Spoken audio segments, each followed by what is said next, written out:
Hi, this is Stephanie Miller from The Stephanie Miller Show. Please enjoy this exclusive clip from my show on Political Voices Network. And I do Stephanie's show. She's awesome. And this time they said instead of talking about who won the week, we want to know what you want to leave behind. I would love to leave behind right-wing fundamentalists and Christian nationalists who use Jesus, whose birth we celebrate, as a prop while legislating and fighting against his actual teachings. There's a lot of right-wing brothers and sisters in this country who identify as Christian, and they care about the manger and the crucifix, and they ignore the 30 years of teaching. 33.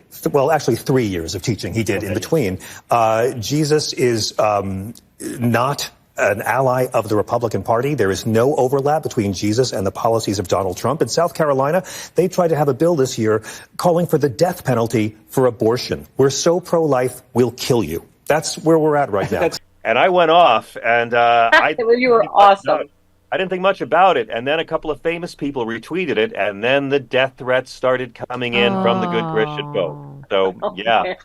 Oh, man. I watched Oh, it like live. this guy, right? Timothy on Twitter said liberalism is a disease, and John Fugelsang has it in spades. Not only is he a spoon-fed, narrative-sucking buffoon who lacks common sense and basic critical thinking skills, but he also sounds like he's a COVIDiot vax-tard who believes the convid scamdemic. Uh-huh. Yeah, And isn't that great? You said, I like when deep Christians weigh in using the word tard. That's always nice. Yeah. I always say tard, so we'll know. So we'll know you're the good guy. Say the word tard or retard as often as you can, so we'll know that you're the moral one here. By the way, I thought that quote would have been perfect on a book jacket, but my agent disagreed. Nobody does it better than you, my friend. You you tweeted Christians who support Trump fit neatly into two categories. Those who've never actually read the Jesus parts, those who've read the Jesus parts, rejects the teaching, and keep Jesus Christ as a prop. If this angers you, MAGA, show us one actual Jesus Christ teaching Trump fights for, just one. No one's ever been able to answer that question from you, have they? Can't. And again, you can be an atheist and use this on your right-wing loved ones. Just say one actual Jesus teaching the Republican Party has fought for in this century. And they can't do it. What you'll get is an education in how much your right-wing loved one has never read that Bible prop they wave around so much. Yeah. I mean, Greg Abbott was just on with Dana Lash, and there's a summit, by the way. Wow, I sure am sorry I couldn't make that one. And he actually said we would shoot the Mexicans crossing our border. I'm sorry, the Christian refugees crossing our border. We would shoot them, but Joe Biden would come after us. He's complaining that Biden won't let them commit murder. These are the Christians we're dealing with. Jesus said, welcome the stranger. Greg Abbott heard in this game of telephone tag, run Wazer wire through the Rio Grande River. Yep. Yeah, I was just going to say that you talking about welcoming the stranger comes into my mind every time. Trump this morning urged Biden to open a war at the U.S.-Mexico border. Yeah, they're our top trading partner. Do that. That's smart. Yeah, like a tariff war with China. It'll work out great.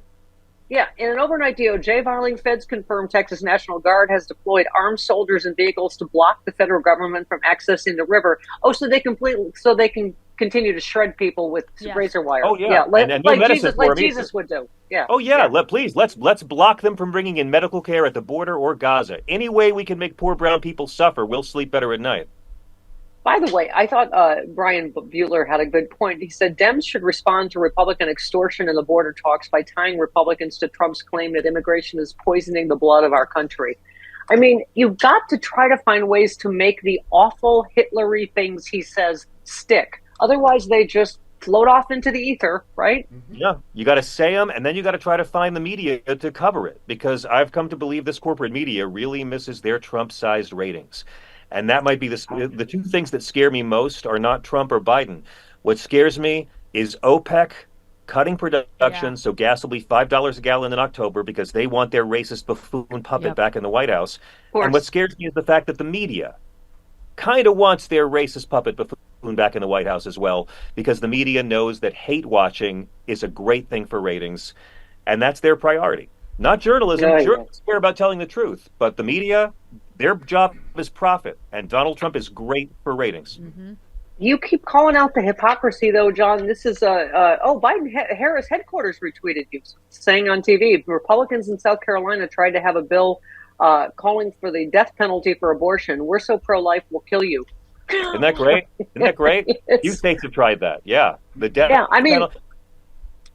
yeah, and I was going to say the fact that this poor woman in Ohio, the grand jury is not going to prosecute her for having a miscarriage. The fact that we even have to say, oh, well, good, the fact that anyone would even be prosecuted for having a miscarriage, that it's even a thing, is just terrifying, John. Listen, really, really quick lesson. Exodus 21 is where God asserts that a fetus is property and a woman's life has more value in his eye than a fetus. The Jewish religion, which my interns tell me was the religion Jesus was part of, the Jewish religion does not ban abortion. They are legal and free in Israel, right what we call the hell now. Yeah. God, the least pro-life character in the Bible. Maybe some of you Judeo-Christian friends never heard of Passover, but Jesus opposed the death penalty, Steffi. Never mentioned abortion because the Jewish religion doesn't oppose abortion. Jesus did oppose the state murdering the sinner. Yep. So if you're going to say that you oppose abortion and you want to criminalize abortion and torment women, lock them up, lock up doctors, because you're so deeply Christian, but you support the death penalty, which Christ actually opposed, then the rest of us are no longer obliged to ever take your claim of Christianity seriously. It's like, when's the media going to say to Mike Pence, where does your holy book tell you to drive the gay wedding cakes out of the temple? When is the media? The reason why my clip got viral and went so hot is because no one talks about this. Religion is a third rail in politics and entertainment, and journalists are afraid to hold these people feet to the fire and say, where does your holy book say this? They won't do it. And I'm tired of religion being camouflage for sinister types. I still think this is going to be a huge driving force, John, in the 2024 election.